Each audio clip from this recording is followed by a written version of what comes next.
out after a certain length of time. Okay, so it's saying that we're live streaming. Lorraine, I will just ask for confirmation from Kirsty as to whether that's actually happening at the moment.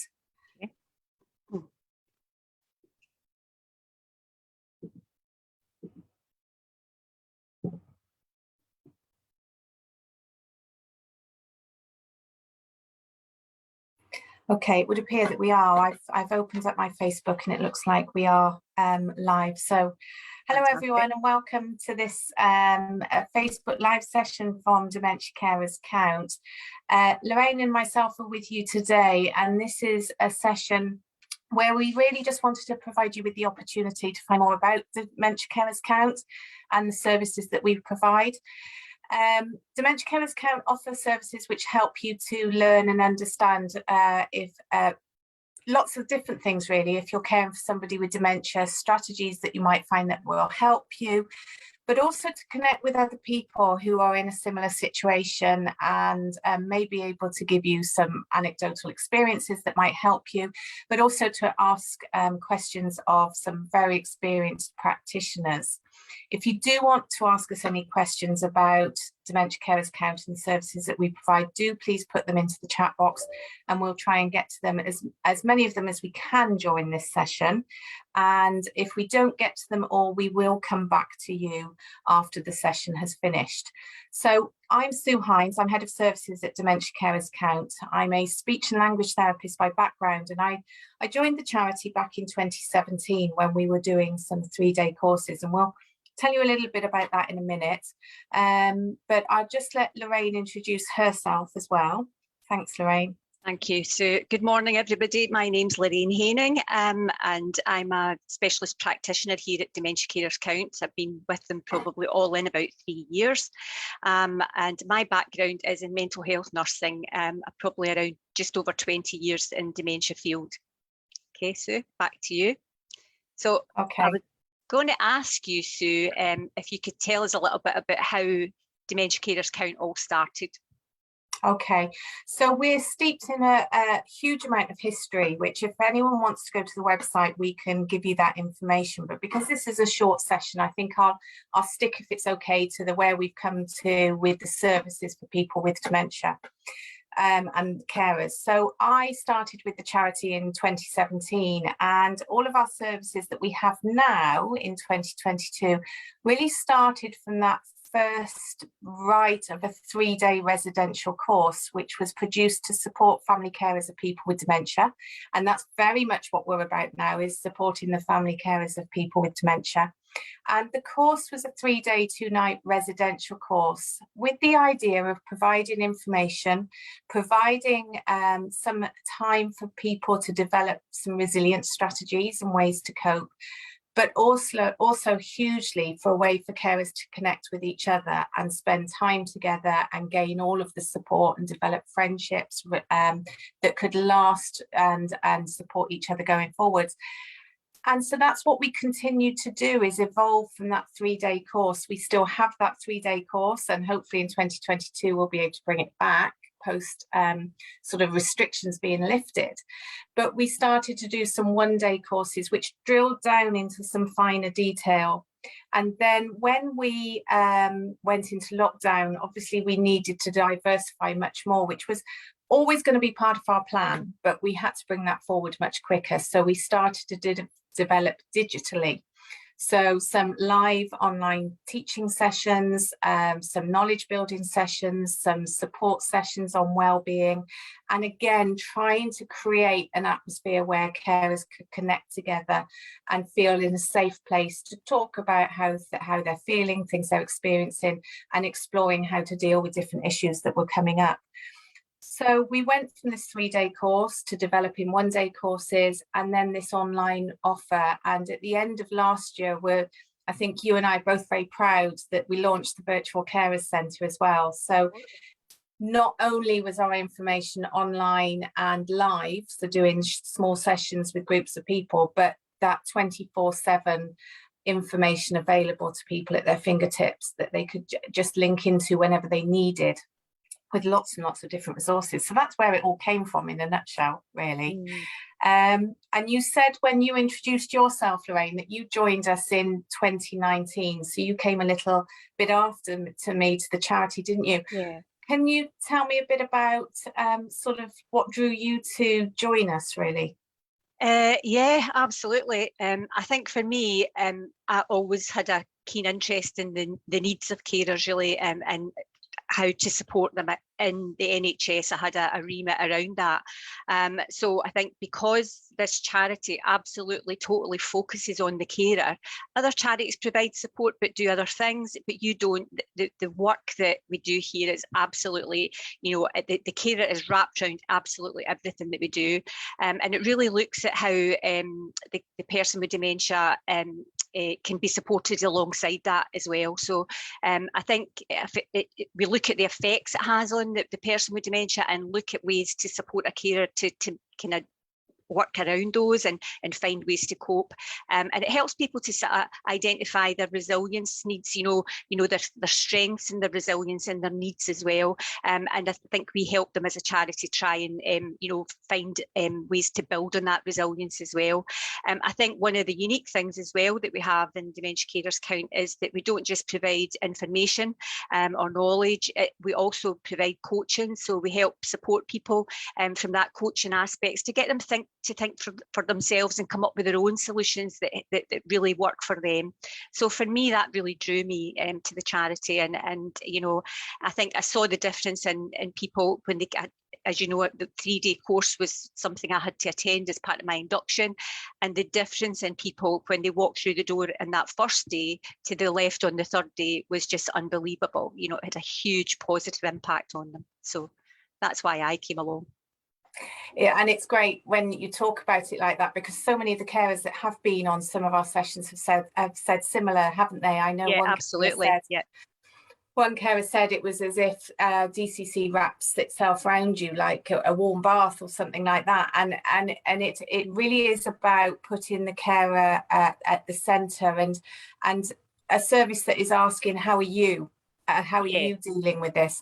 Unfortunately, we know there are huge limitations in the amount of respite care available to carers, and I do know that it came up in one of the questions there, do we offer respite? And unfortunately, we don't provide that respite because our services aren't directly for supporting the person with dementia, but we will always work with carers to try and think about what's available in their area, if respite's required. And during those really tough times when respite isn't available, I mean, lockdown was a perfect example of that, wasn't it? Where people couldn't get respite, whether that was residential, whether it was 1 hour or whether it was a day centre, and they couldn't. It was really about us thinking, well, what can help someone's well-being during that? What are the things that can help someone? Those snippets, those things that just build your battery back up, because formal respite isn't always possible, is it? No, absolutely. I think how do you actually see things developing from now on? I know we're starting to look broader and wider now. How do you see things developing in the future, Sue? Well, I think you probably agree with me that we're very excited about the idea of coming back out and doing some of the courses again face to face. So we're hoping to get the 3-day courses running again. We're hoping to get the 1-day courses running again, but also lots of other types of face-to-face delivery as well. So before the pandemic, we were very much delivering from a central location. But what we're going to be doing going forwards is delivering much more in regions. And what that will allow us to do is it'll make it easier for carers to get to those sessions, but we can also make them much more bespoke based on what people in different areas want. So one area might want some 3-day courses, other areas might want 1.5-hour sessions, and we're already beginning to build those around the country, actually. So if anyone is listening to this and you're part of a group, a carer group, or an organisation or a community group, and you feel you would like something delivered regionally and would like to discuss that with us, then we're always open to that. We're going to continue developing that virtual carer centre. We'll still carry on with the online events because some people will prefer online events, some people will prefer face-to-face, some people want a mix of the two. And I think one opportunity that we've now got, having done online and having done face-to-face, is to try out, can we do it blended? So you can have an option to come to an event face-to-face, or you could come to it by digitally linking in some way with the support of whoever you might need to support you to do that. I think what will the courses and the services look like in 12 months time, 2 years time be like, is really difficult to answer actually, Lorraine, because one thing I think we're very proud of is that we work with a carers advisory panel. We look at evaluations, we ask carers for feedback from courses immediately when they've done them and much later on. And our services will continually evolve depending on what those needs are. I mean, the needs over the last 2 years have been quite different perhaps to the needs before that. Yeah. And in 2 years' time, they might be really different again. Yeah. But I think that's the important thing. We work with carers to make sure that they change and adapt to that. We'll be working much more regionally. We'll have this blended approach, and we will still proudly always embed it with the most up-to-date research and knowledge that's out there as well. So it's a difficult one to answer, Lorraine. But... Yeah, but lots of great, exciting things coming along, isn't there? There's a lot of positivity and within the team and within all the carers that link with us, and they come up with some fantastic ideas, the carers, don't they? They really guide us on what we should be doing and what should come next, really. So and I think that's what we're all about, really, isn't it? Absolutely. I think one case and example of that was our 4-week course that we deliver, which is giving people the opportunity to think about, if they were going to consider a care home, what would be important to them, what sort of things would be in that consideration. Not necessarily because that's a choice that's been made at this point, but just if it were to come about, it isn't just in a crisis. And that came out from a carer group, wasn't it? It was an individual who approached us, who is part of our carers advisory panel as well. But in her local group, they had had a discussion that they'd like to know more about how care homes operate, how they're funded, what would be important. And so it would, you know, we've developed courses when carers have come to us, and they, as you say, they come up with some brilliant ideas, and that one really has been really popular. But I think it's because it came from a carer. That's why, I think. Yeah, absolutely. Yeah. So we're having quite a lot of questions coming in, Lorraine. So I'm going to sort of take us to some questions, and we'll see if we can answer them between them as we go, if you like. The first one I've got, sorry, I'm going to be looking up and down, so I'm looking for these questions as they come and making sure I get them right. The first one is around well-being, carer well-being, and it's this person saying, I don't think I can cope anymore and I don't know what to do. How can you actually help me? Which probably links into that idea about the respite that was asked earlier. Yeah. Well, firstly, I'm really sorry to hear that you're struggling with things, and I don't think you're alone. There's a lot of people out there in the very same position, you know, so keep that in your head. I think that's really helpful. Some of the courses and materials on our virtual carer centre specifically look at tools to how you can support your own well-being, you know, how you can develop that, because it's not easy sometimes when you're in a stressful situation to try and think what you need to do next. So again, talking with other carers in similar situations and connecting with them on the online courses can be really helpful. I think that's really important to hear that you're not alone, and sometimes I think the things that carers share with each other are really helpful. Those little tips, you know, little things that they've done that you can maybe adapt or change to suit you, can be really helpful. And again, I think some carers have gone on to make lifelong friendships through the connections they've made online and at the face-to-face groups. I know we still have people who see each other after years and still get such a lot of support from each other as well, particularly when they're going through those kind of tough times. Again, we would like to help you however it feels best if you can come along to the courses, that's the best way we can do it, because then you've got that opportunity to listen, talk, you know, express your own feelings. You're getting information, you can take that away, and also we send you the live online session again, so you can read after it. They're designed to help you with strategies that can help to build your way of coping, again, but sometimes things can be overwhelming. So if you do really find you're struggling, you can give us a call if you want to talk things through. We're happy to do that on a telephone call or a Zoom link, and that can sometimes be very helpful if you've got something very specific. There's also Dementia UK, they've got their Admiral nurses and a helpline, and they provide again great support to help you cope as well, and we can put that link and the phone number up on the chat here if that helps you. Yeah, thanks, Lorraine. And as yes, the Admiral nurses, it's a brilliant helpline, isn't it? That can be so useful to people. There's a question come in. I'll take this next question, Lorraine. It kind of leads us on to some of the courses, and as you've said, you've mentioned some of the content, but someone has asked, I have seen your online courses, but I don't ever find the time to join. And we do know, can we provide videos is the second part of that question. And we do know finding the time to join is very, very difficult for people, don't we? It's one of the toughest things. We're trying to do as much as we can in terms of the online support. So there are some shorter videos, and there's some written information, and there's some podcasts, which we call on-demand learning in the Virtual Carers Centre. So if you're able to go to the Virtual Carers Centre, there's various sections there that might be able to help you with some information and ideas to help you.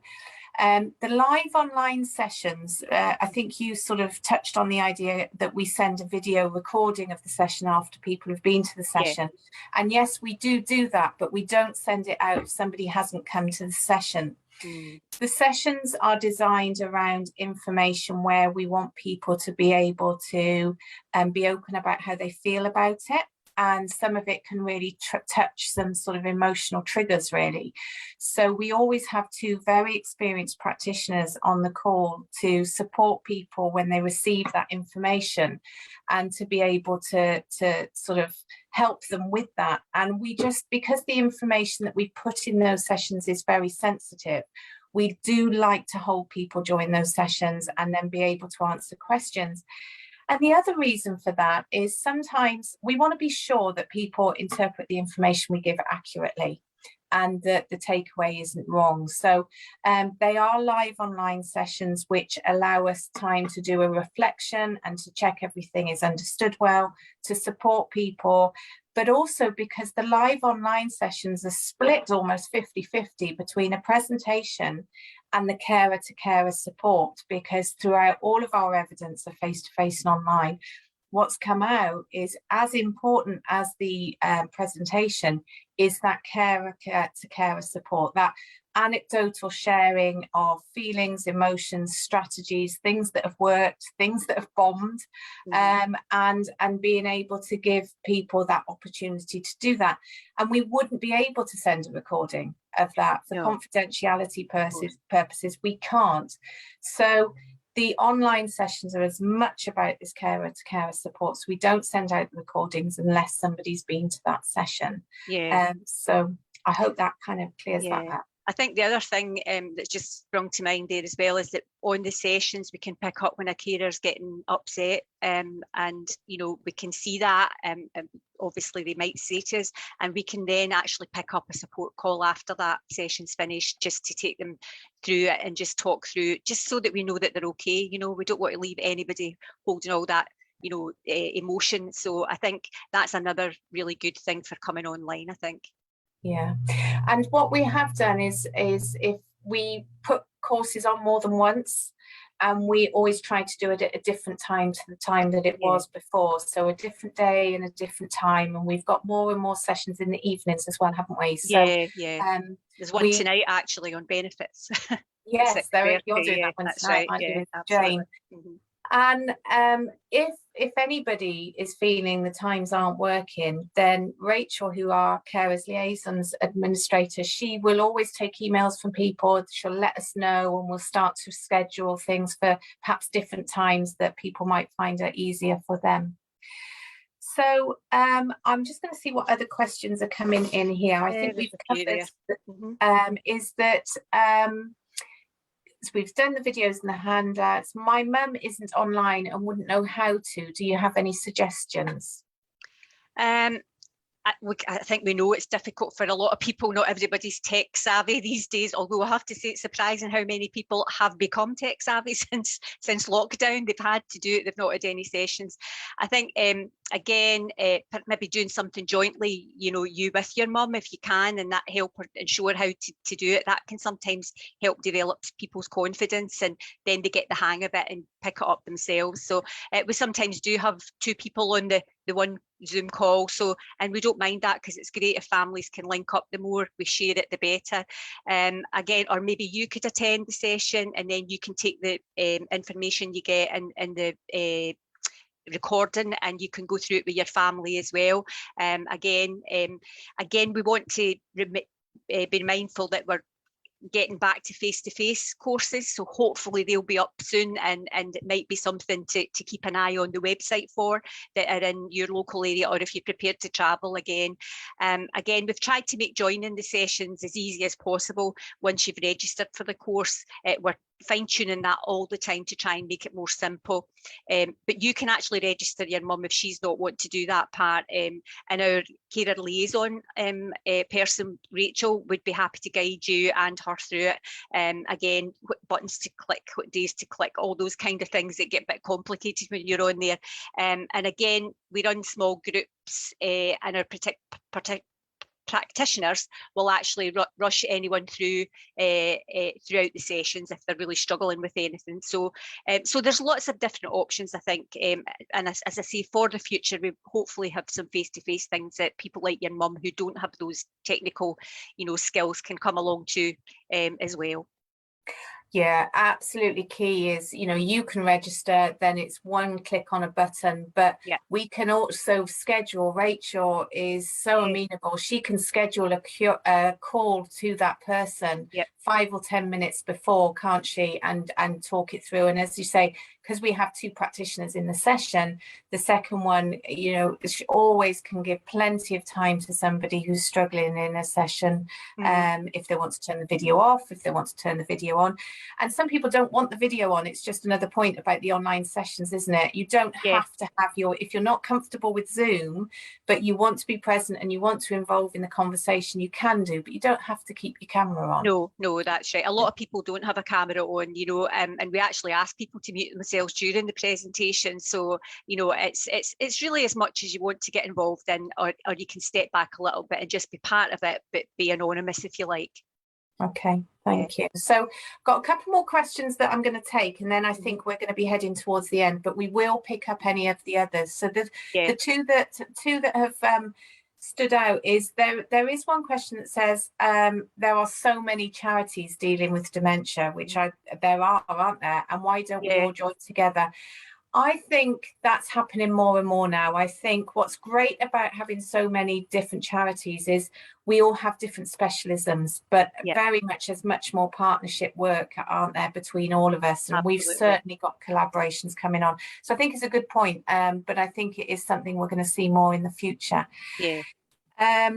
And especially as we go into 1 and 3 day courses, as I said, these 1 and 3 day courses are going to be coming back this year. We're going to be moving them to be much more regional, so they're in local areas, and we're already working on that, aren't we? As working on with different organisations, other charitable organisations that support people with dementia, to bring a collaborative approach to those, with those 3 day courses being delivered again. Yeah, I think we all offer something very slightly different, you know, and I think that's where we kind of band together, because we can kind of put our strengths together and offer something really unique.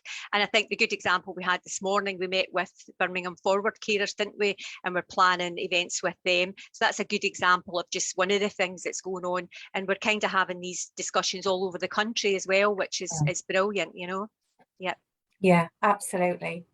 And there's a question here, Lorraine, that this is best for you than me. I don't think there are Admiral nurses in Scotland. Is there anything else similar? I'm not aware of Admiral nurses in Scotland. There might be in some areas, but they do have dementia nurse consultants. Every health board in Scotland has a dementia nurse consultant who's really an expert in the field of dementia. You know, they've got lots of experience behind them, and they're funded by their local health board and Alzheimer's Scotland, and they've got a real breadth of knowledge. So if you contacted your local health board and asked for contact details for the dementia nurse consultant in your region, then they would provide that, and you could actually get in touch with them for a conversation or information, whatever it is that you might want to be. But they're kind of the equivalent, I would say, that we have in Scotland at this point in time.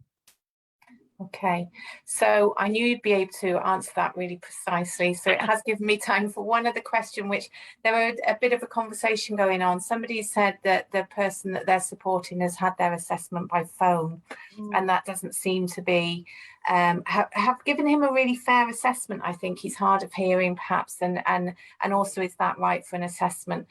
I think a lot of that was happening during the pandemic, and different areas are working at different rates.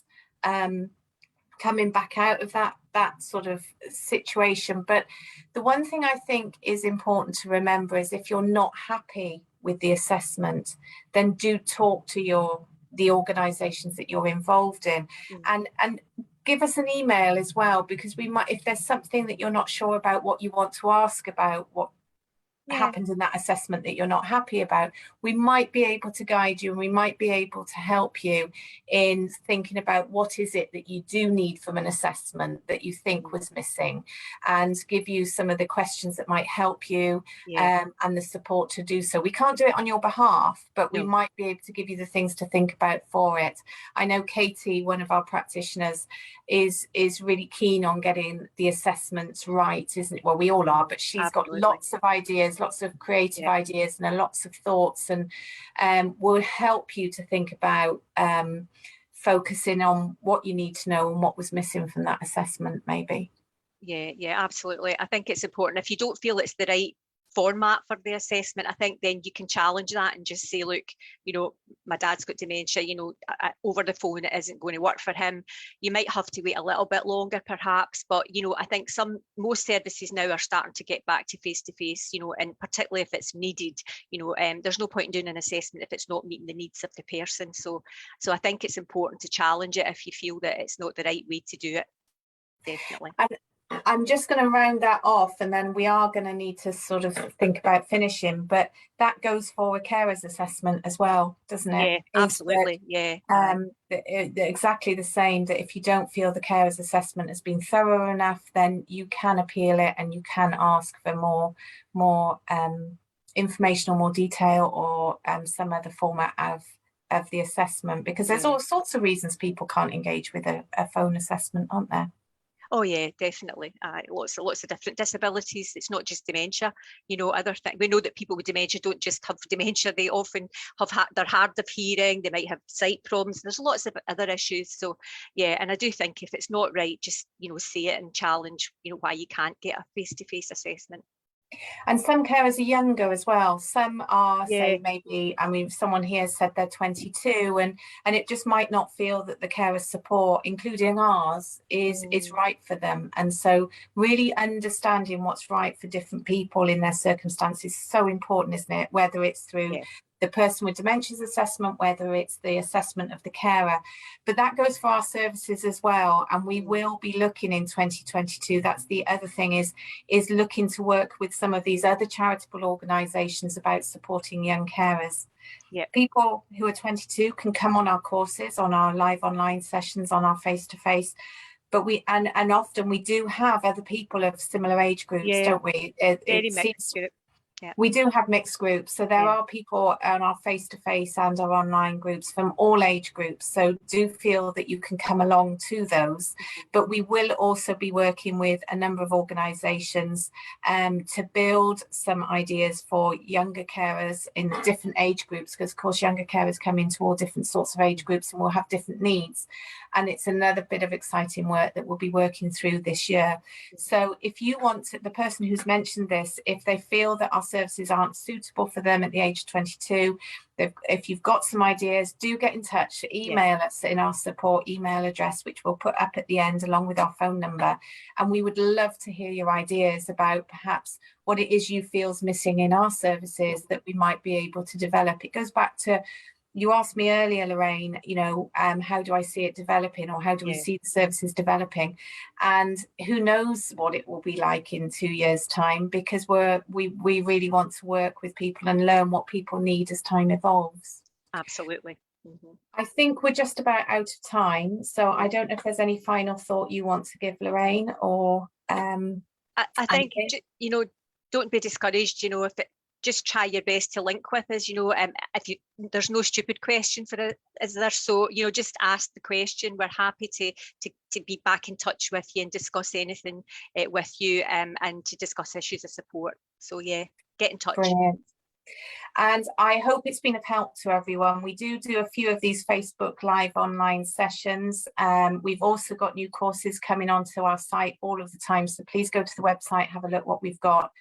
We'll actually also be, well, you're not, are you, Lorraine? But I'll be at the Alzheimer's show. I'll be at the Alzheimer's show Friday and Saturday this week. We'll have a stand. We'll be able to help people get online to the courses, look at our website, have a look at the Virtual Carers Centre, and we'll be providing some sessions to give you a tour of what that Virtual Carers Centre looks like and what you can get out of it. And on the Thursday morning, we will be doing a presentation with two carers who've been through our services right from 2017. So they've done the 3-day courses, they've done 1-day courses, they've done live online, and they've used the Virtual Carers Centre.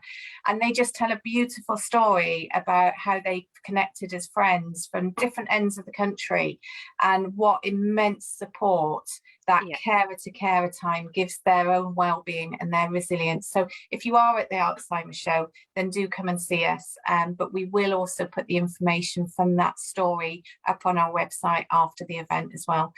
Thank you ever so much for joining us, everyone. It's always nice. And if we have got any questions we haven't answered, then we will have a look through them after, and we will come back to you. Yeah, absolutely.